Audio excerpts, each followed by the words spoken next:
to another episode of Creative Writing Advice with me, JJ Barnes. If you don't know me already, I'm JJ. I'm the author of How to Write a Story. This is out now on Amazon, and I take you all the way through how to write your story and finally get it out into the world. A lot of people dream of it and long to do it and don't know where to start, and I hope that this will be able to help.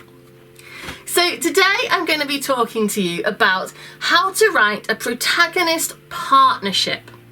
Because I've talked to you before about a protagonist, they're the person you follow. So the protagonist of your story is the main character.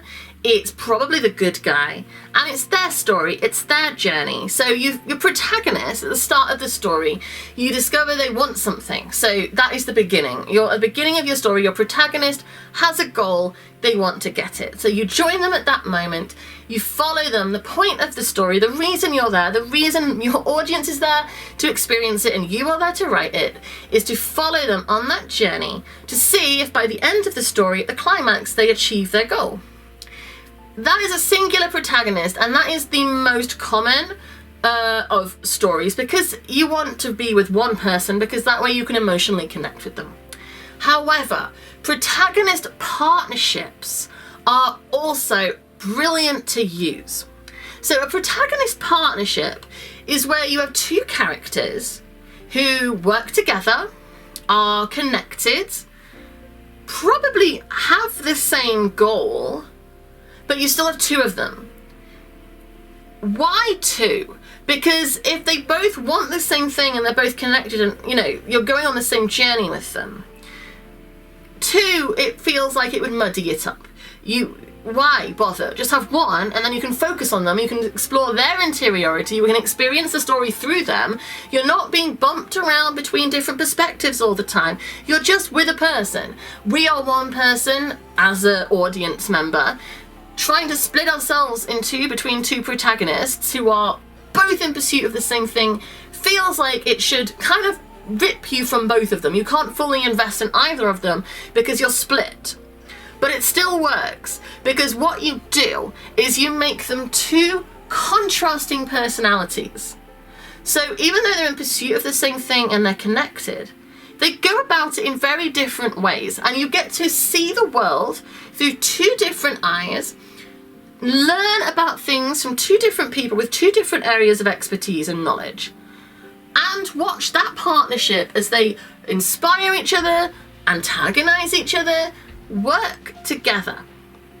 And you see this a lot in like buddy cop stories and road trip stories where you've got two people, very popular in police dramas and murder mysteries, because you have usually one person who is an expert and one person who is along for the ride as the supporting partnership. But I'm talking about when they are equal partnerships. So it's not one expert and one rookie. No, it's when they are both equal but in different areas. Because quite often the protagonist and the expert and the rookie, it's still singular protagonist. The rookie character is sort of there. Usually I would say the rookie would be the protagonist because they learn from the expert. But no, I'm not talking about that. I'm talking about when they are both equally skilled, talented, valuable in their field, but different. The one I'm going to talk about as the best example I can think of, and I've talked about this before, so if you are bored of it, I'm sorry, but the reason I'm talking about it again is because A, it's great, and B, I am watching it at the minute. So I'm going to talk about Bones again. So Bones and Booth, right? They are both equally talented. He is a very successful FBI agent. She is a literally world-class forensic anthropologist. They are both smart, they are both brave, they are both committed, they are both dedicated, they both want to catch the killer equally. So immediately you can see that they have the same story goal. At the start of the episode, someone dies. Brennan and Booth both want to find and convict the murderer. Story goal, conflict engine for the episodic arc, right? They work together, but they are different. So why does that work? It works because it keeps conflict active, for one, okay? You want conflict. Conflict is what keeps the scenes moving. It keeps them interesting. So the fact that Brennan and Booth come at it from different perspectives It means they have got things that they bump heads over, things they disagree on, conversation. It's always sparky, it's always moving, because they are very different people with the same goal. Conflict keeps your scenes alive. Dialogue, communication, all the time, it keeps it going. Number 2, it gives each of them a person to talk to. If they're investigating the crime alone, who are they going to be explaining it to in order to explain it to your audience? Your audience needs to understand about what the degradation of the remains is, about what this body part is, about how this part was cut. Your audience needs to know all of this. If Bones doesn't have to explain it to Booth, who will she explain it to? She explains it to you, the audience, by explaining it to Booth. And equally so, when it comes to the investigation, the police work, the interrogation, Booth is the expert. Brennan has to learn from him about human psychology and interaction, because she is not an expert in that. So Booth is able to then explain the interrogation techniques, the routine, the workings of the FBI to the audience by explaining it to Brennan. 2 people, equally motivated, wanting the same outcome, driven and successful, but different. I recommend using this, if you can, for things like this, investigation things. Because when it is a mystery that needs to be solved, you need to have them working. A lot of things, rom-coms and comedies and dramas, they can experience things because they're going about interacting with other people. But a lot of investigatory work, police work, is a lot of it's in your head, because it's reading, it's studying, it's working out what you're going to do. And if you've got nobody to talk to, your audience won't know, or you've probably all seen them. TV shows and films where there's shot after shot of somebody looking at a computer, moving the mouse around, clicking, doing research. That's it. There's some moody music, but that's it. You might see some windows as they read newspaper articles, but it's not fun. It's not entertaining. That is the bit, the dull bit you have to get through so you can get on with the action, just so you know what's happening. If that person sitting at a computer researching had somebody else who was researching something different for the same goal, immediately you have got conversation, conflict, action, and a reason for what is being researched to be explained in an entertaining way. Because the other person who's doing something different needs to know what was on the computer that the person was researching to explain it to that person, to explain it to the audience.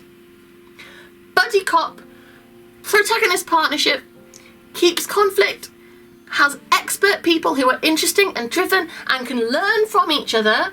Having them equal in strengths and intelligence but in different areas means that they are both learning from each other. It is a partnership, it's mutual. They both learn and grow and change from the influence of the other people and are, equally interesting and fascinating to your audience. Your audience is equally interested and fascinated and able to learn. As I say, there are different ways of writing partnerships, but this partnership, the actual equal protagonist partnership, where they are equal but different, that is my personal favourite, and this is what a partnership of protagonists is. Equal but different. Having someone to talk to and explain the research and the knowledge to gift it to the audience at the same time. It's very important, and without it, things are slow and tedious, and you just have to sort of wait until it's got to the interesting bit again. And gosh, we're entertainers. We're not going to have people sitting and waiting for it to get through a boring bit. We don't want boring bits. Boring bits don't work. Protagonist partnership keeps it alive and active. So thank you very much for watching another one of my videos. I hope this has been helpful. You can use this advice for anything, even if it's not a protagonist partnership. But if you have people researching or learning things, giving them someone to talk to, even if it's not a partnership in this sense, but someone, a mate, someone they have to have a conversation with, always preferable to just a lone wolf like staring at a screen and so mind-numbing. So yes, thank you very much for watching. If you disagree, if you actually prefer it when they're alone and aren't talking to somebody, and you like the moody, tense music while computers are being looked at, tell me why. Like, comment below and tell me, because I don't see the appeal. I don't get it, and I know that these protagonist partnership things are very successful and popular for a reason. So tell me, am I wrong, or sometimes wrong and there are examples of it working? I'm curious, because if I haven't seen them already, I would like to either read or watch them to, you know, I might find something in there that I have to learn. If you go to my website, it's jjbarnes.co.uk. Over there you'll find links to all of my work, all of my books, my film, my TV work, all the things I've got going on. There's also my social media. You can come and chat to me. I love the writing community over on Twitter and Facebook and Instagram, and I'm very involved, and I love having that network of people to talk about writing with, so come and join me over there. You can also subscribe to this channel. I put out a video every Monday, Wednesday and Friday, and yes, it would be lovely if you subscribe, because it is good for me and I appreciate it. So thank you very much. I'll be back again soon. Bye.